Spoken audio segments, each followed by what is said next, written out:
तो कार्तिक के महीने में गोकुल की गोपियों की एक आदत थी, वे रोज यमुना में स्नान करने जाती थी और सुबह शाम स्नान के पश्चात अपने दरवाजे पर तुलसी का पूजन करती थी।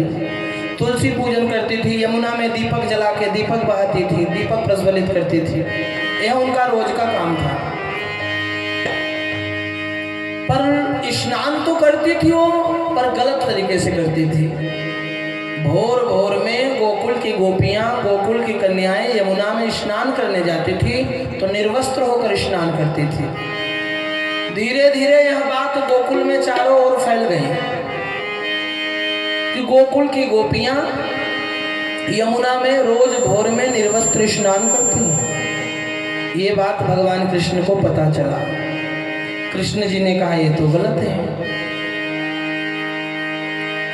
सो एक दिन की बात है, भोर भोर में वो गोपियां स्नान करने के लिए यमुना के किनारे गई और उसी समय भगवान श्री कृष्ण वहां पर पहुंचकर उनके वस्त्रों को चुरा लिया।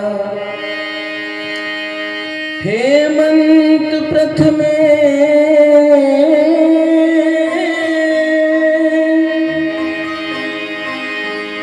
मासी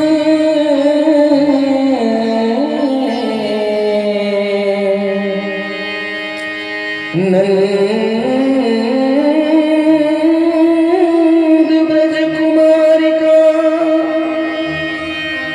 चेनु विद्या भुंजाना कात्यायन्या चेन महत्तमा हेमंत प्रथमे मासी।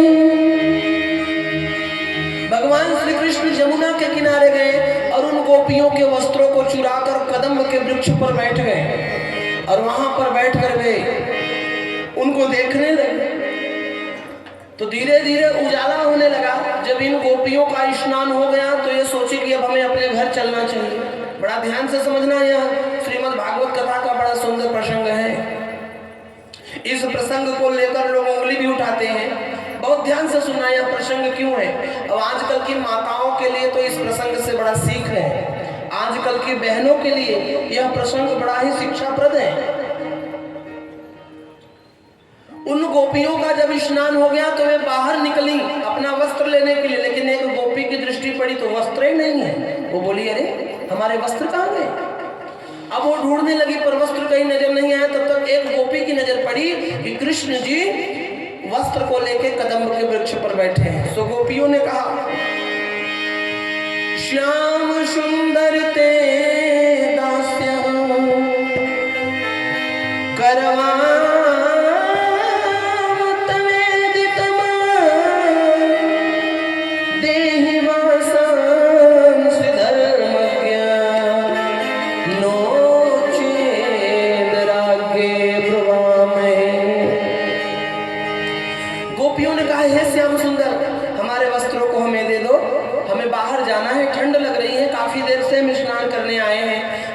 घर में हमारी राह देख रहे होंगे, हमारे पति हमारे राह देख रहे होंगे, हमारे सास ससुर हमारे राह देख रहे होंगे। तो कृष्ण जी ने कहा कि नहीं नहीं मैं वस्त्र नहीं दूंगा। गोपियां बोले दे दो, नहीं तो हम बाहर कैसे आएंगे। तो कृष्ण जी ने कहा वैसे ही जैसे अंदर गई हो वैसे ही बाहर आ जाओ। तो गोपियों ने कहा कि कन्हैया जब हम यमुना में प्रवेश किए तो उस समय यहाँ कोई था नहीं, इसलिए हमने वस्त्र को उतारकर घाट पे रख दिया और हम अंदर प्रवेश कर गए। तो भगवान ने कहा अभी भी कोई नहीं है, मैं आंख बंद कर लेता हूँ, तुम लोग आ जाओ। तो गोपियों ने कहा हमें लाज आ रही है कान्हा, उजाला हो गया है ना, परेशान मत करो, हमारे कपड़ों को हमें दे दो। तो कृष्ण जी ने कहा कि किसकी लाज, किससे लाज आ रही है। तो गोपियों ने कहा पुरुष से लाज आ रही है, तुम्हें देखकर लाज आ रही है। तो भगवान ने कहा तुम जिस जल में स्नान कर रही हो उस जल के देवता कौन है। गोपियां बोले वरुण देव। तो बोले वरुण देव पुरुष है कि स्त्री है। तो गोपियों ने कहा पुरुष है। तो कृष्ण जी ने कहा कि उन पुरुष के बीच में खड़ी होकर तुम निर्वस्त्र स्नान कर रही हो और मेरे सामने आने में लाज आ रही है। तुम लोग ऐसे ही अपने घर को जाओ, वस्त्र मिलने वाला नहीं है। तुम लोग यहाँ स्नान करती हो और मार्ग से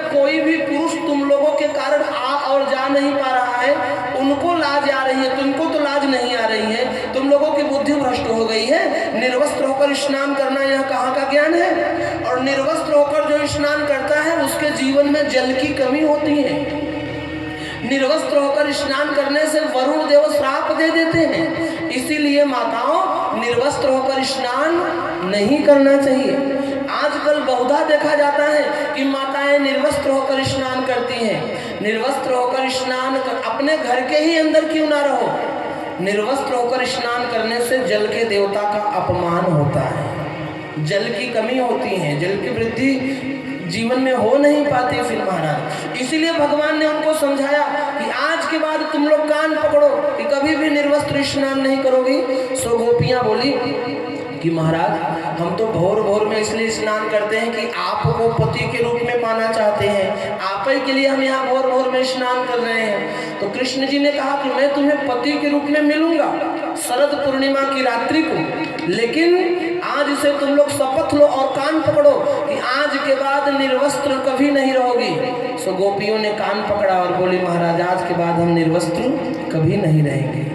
वहां पर तो उनको सीख मिला, लेकिन आजकल की गोपियां महाराज गांव में तो ठीक है, आप शहर में चले जाओ ना, शहर की दशा बड़ी खराब है।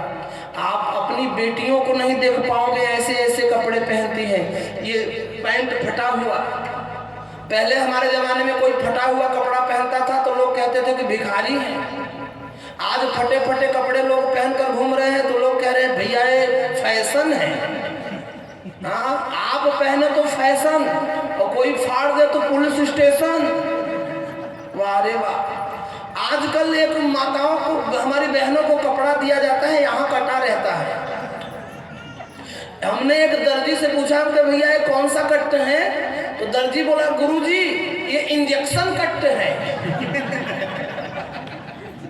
आजकल बच्चे बाल बनवाने जाते हैं, दुकान पर बच्चे बाल बनवाने जाते हैं तो इधर साफ इधर साफ, बीच में फ्लाईओवर।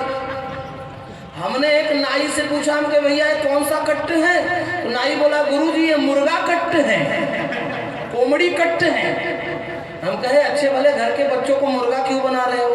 बोले महाराज पढ़े लिखे घर के, पैसे वाले घर के बच्चे हैं ये, इनको मुर्गा ही बनाना पड़ता। अब आजकल के हमारे अच्छे बड़े घर के बच्चे मुर्गा बने घूम रहे हैं।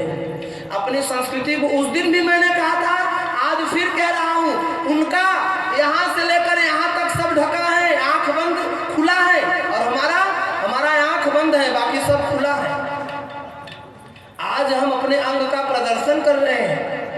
अंग जितना ढका रहता है ना, उतना इस अंग की सुंदरता है। अब जितना खुला रहेगा कोई देखने वाला नहीं है। जो चीज पर्दे में ढकी रहती है ना, तो लोगों को लगता है कि पर्दे के अंदर क्या है, पर्दे के अंदर क्या है, लोग देखना चाहते। तो यहाँ तो पहले से खुला किताब है, ले देखो। लाज आनी चाहिए, लाज आनी चाहिए। और तो और एक परंपरा बड़ी बुरी हमारे भारत में फैल गई महाराज। मैं कहना नहीं चाहता पर मैं कहता हूँ, जब से ये परंपरा फैली है ना, तब से महाराज 80% घरों की लड़कियां भाग रही हैं। बाप चौराहे पर खड़ा है, बाप चौराहे पर खड़ा है, बिटिया मुंह बांधे पड़ी है, मैं बाप को पता तक नहीं है, और बिटिया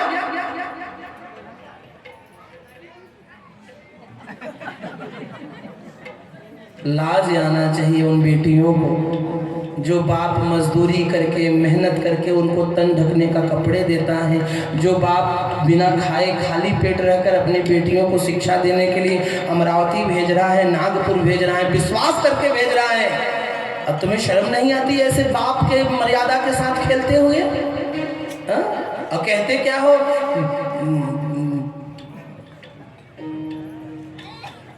एक बाप अपनी बेटी को समझाता था कि बेटी ढंग से कपड़े पहना कर, अच्छे से रहा कर, देखने वालों को अच्छा नहीं लगता, लोगों का चाल चलन बड़ा खराब है, सही समय नहीं है, पूरे बदन को ढक के रखा कर। पर बेटी मानती नहीं थी, यहाँ तक का टी शर्ट पहनती थी, यहाँ तक का पैंट पहनती थी और कॉलेज चली जाती थी बैग लटका कर। बाप परेशान हो गया बेटी को समझाते समझाते, पर बेटी ने सुना नहीं।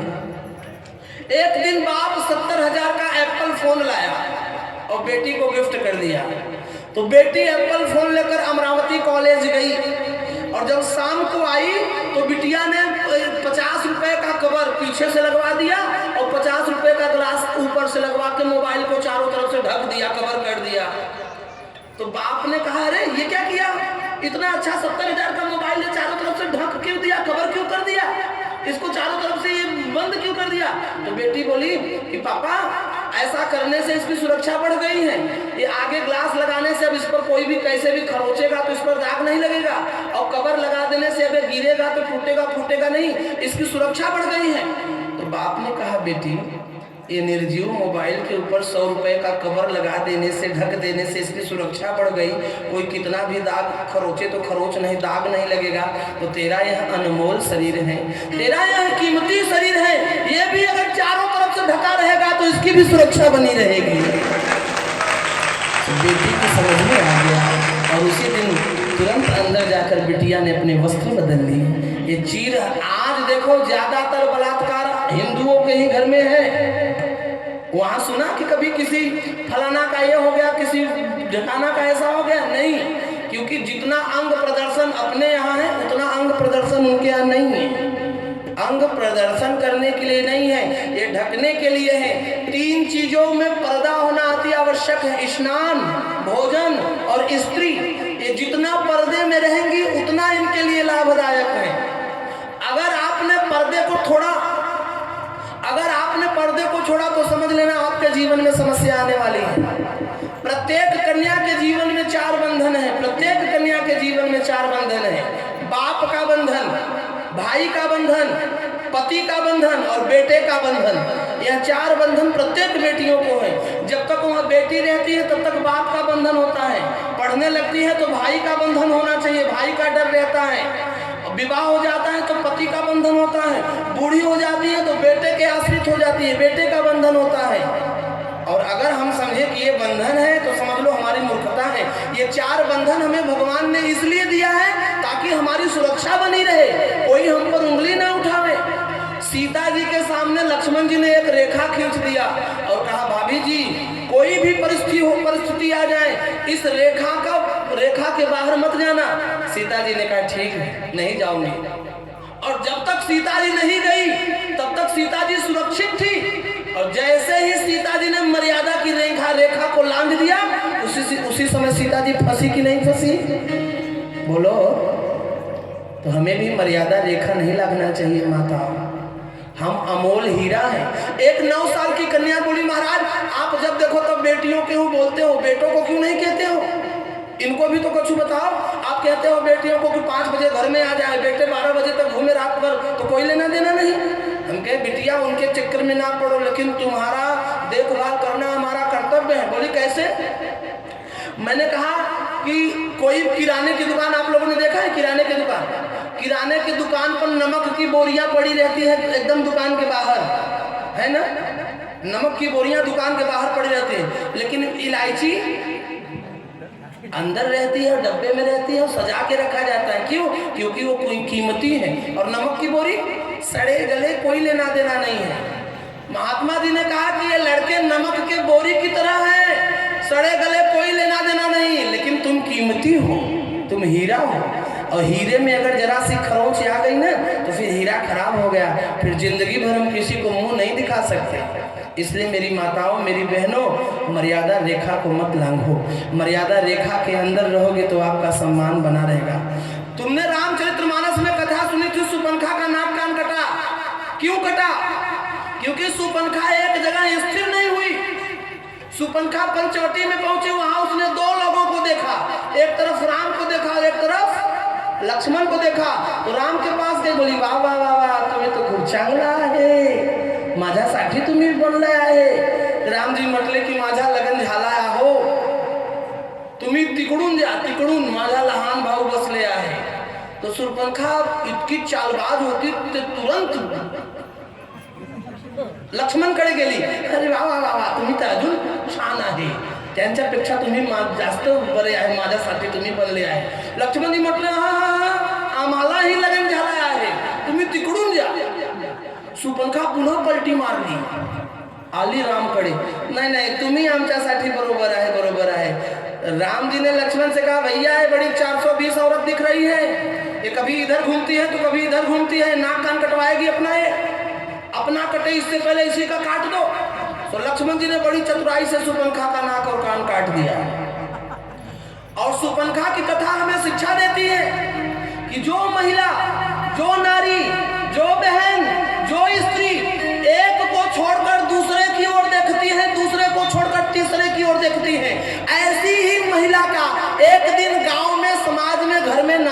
कान कटता है। जरूरी नहीं कि कोई तलवार लेकर काटे। अरे भैया तुम इधर उधर देखोगे तो 4 लोगों को पता नहीं चलेगा, और पता चलेगा तो हंसी नहीं होगी। 4 लोग जान गए, हंसी हो गई बदनामी, हो गए नाक कान। बदनामी होना ही नाक कान कटना है। हमें कथाओं से शिक्षा लेना चाहिए, इसलिए हमें एक जगह आश्रित होना चाहिए, एक पर आश्रित होना चाहिए। अपने पति के अलावा पर पुरुष की ओर तो नजर से नजर मिलाकर देखना भी नहीं चाहिए। पतिव्रता स्त्रियों के लिए अपने पुरुष के अलावा अगर वो दूसरे पुरुष की ओर आंख उठाकर देखती है तो ग्रंथों में यह निषेध माना गया है। महाराज हमारे लिए एक ही हमारा पति ही जो कुछ है वो है। इसीलिए अपने बदन को ढक के रखो, नजरों को नियंत्रण में रखो, और महाराज अपने व्यवहार को संस्कारित बनाओ। यदि जीवन में मान चाहते हो, सम्मान चाहते हो, तो अपने कुसंस्कारों को छोड़ो। और बहनों से मैं निवेदन करूंगा कि जो बहनें कॉलेज में पढ़ने जाती हैं, कोई भी गलत काम करने से पहले अपने बाप के बारे में जरूर सोचना। कोई भी कदम उठाने से पहले अपने उस गरीब बाप के विषय में जरूर सोचना जिसने तुम्हें पैदा किया है। नहीं तो जब तुम गर्भ में आई थी ना, तो उसी समय कई लोगों ने कहा था कि गिरा दो इसको, लेकिन उस बाप ने हिम्मत रखकर पैदा किया कि नहीं नहीं, मेरी बेटी बड़ी होगी तो मेरा मान बढ़ाएगी, सम्मान बढ़ाएगी। उस बाप के सम्मान को कभी नीचे मत गिरने देना मेरी बहनों। अगर आप लोग कथा सुन रहे हो तो हमें कथा से यह संकल्प लेकर जाना चाहिए।